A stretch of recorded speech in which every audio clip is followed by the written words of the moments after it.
Fight.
What's up? Welcome back, guys.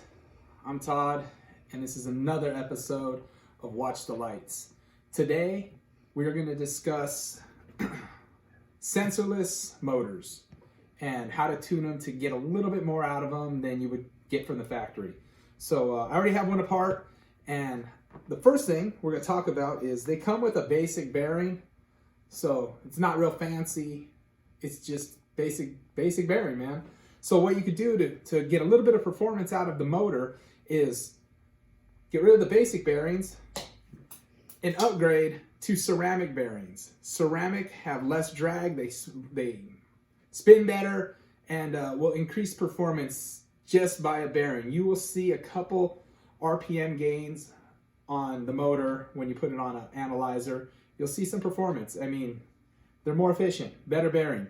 You can get them from like Fast Eddy, Boca Bearings, eBay. As long as you know the bearing size, they're real easy to find, and you can get them anywhere from like $5 all the way to like $100 for a bearing, as much as you want to spend.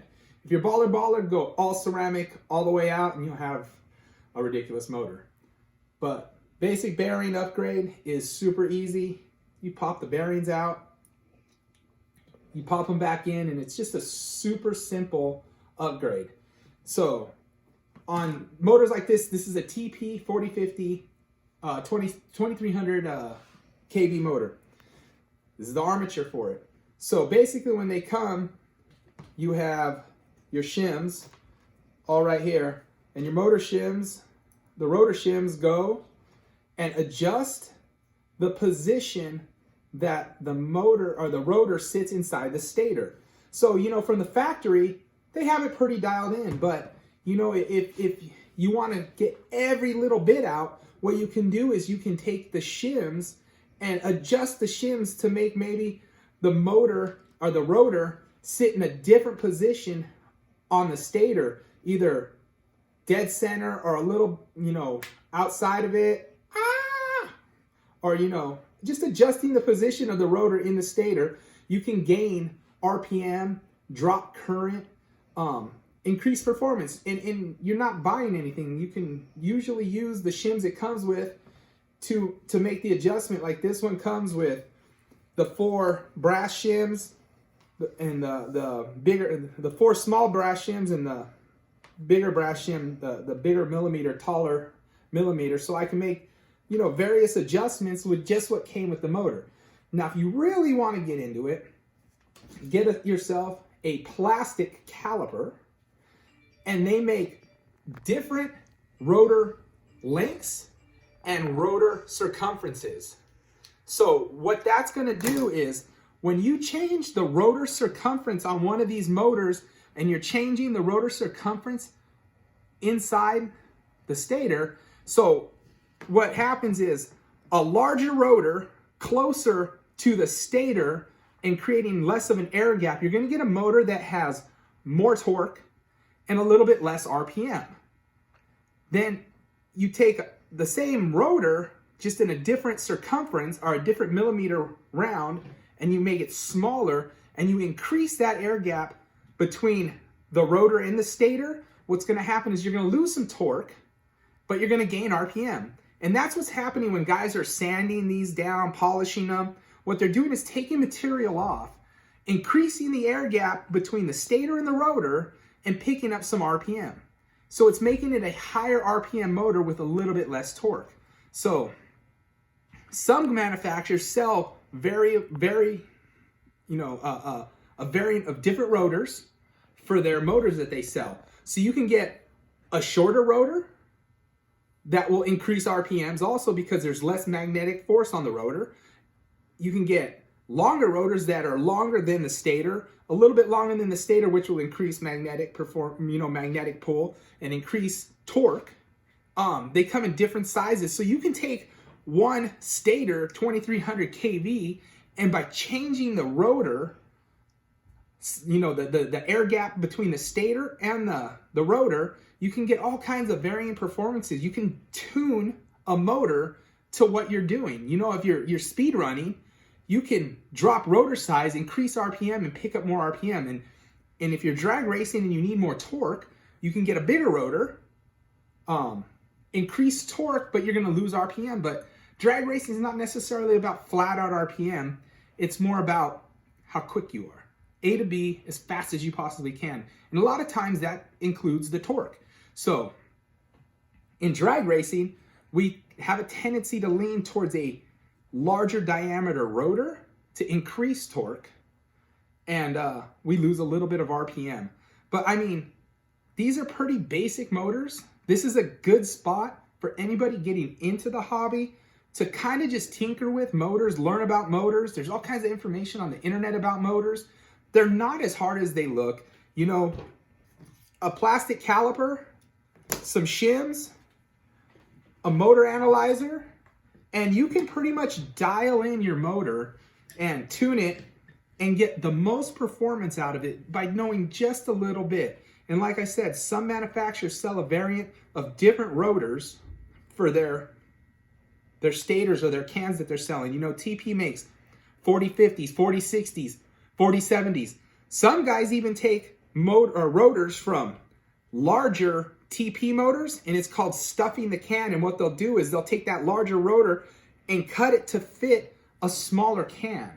And that's all they're doing basically there is increasing that air or decreasing that air gap, putting a larger diameter rotor or a longer rotor to get more torque, and decreasing the air gap or going past the stator with the rotor and increasing the torque. So they're pretty simple, man. Don't be afraid to mess with them. Yes, they're a little expensive, but like I said, they're really basic. All this motor is a rotor, the can with the stators, 2 bearings, and a few shims.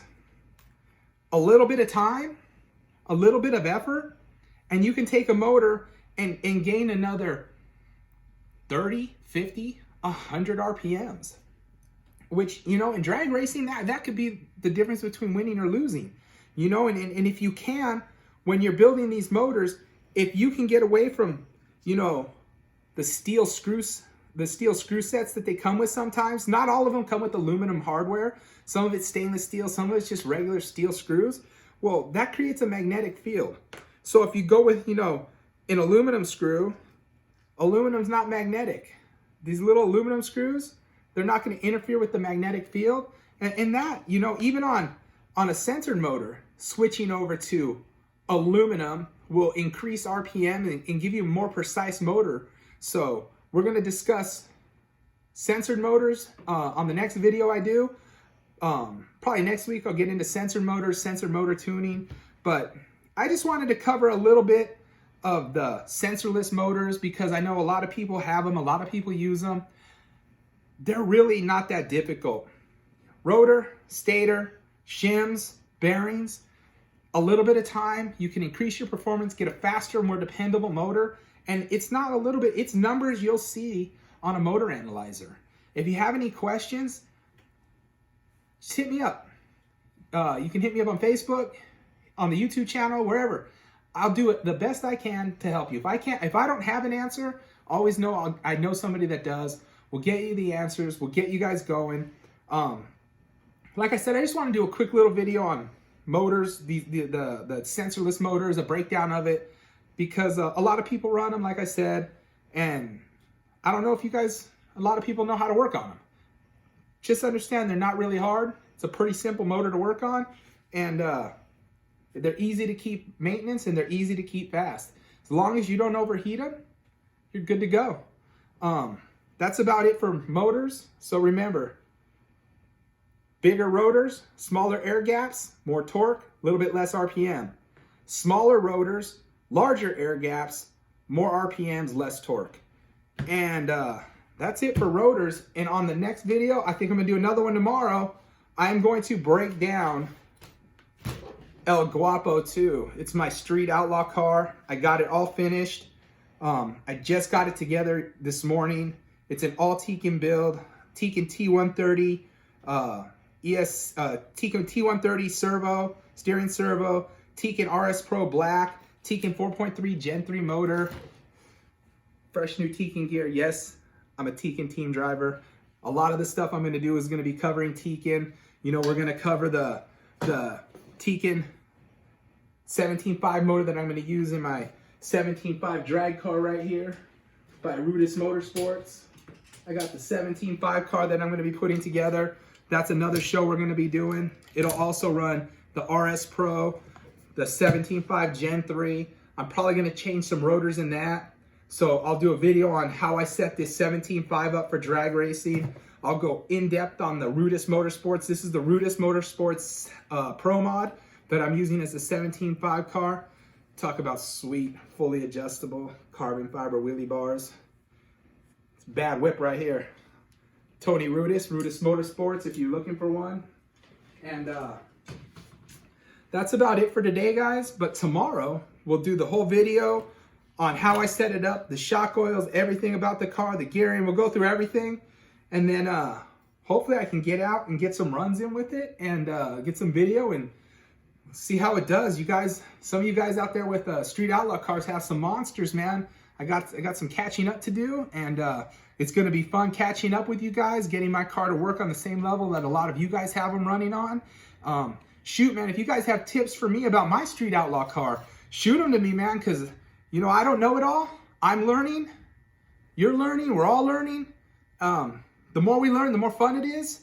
And thank you for taking your time out to watch the Lights YouTube show or channel or whatever I'm calling it. I don't know, but if you like it, hit the like, subscribe, all that good stuff. Come to the Facebook page, show your love, show your disdain, whatever it is you got for me, man. I'm just here to have fun, spread the love of some RC, share a little bit of knowledge I have. Like I said, I don't know it all, but I know a little.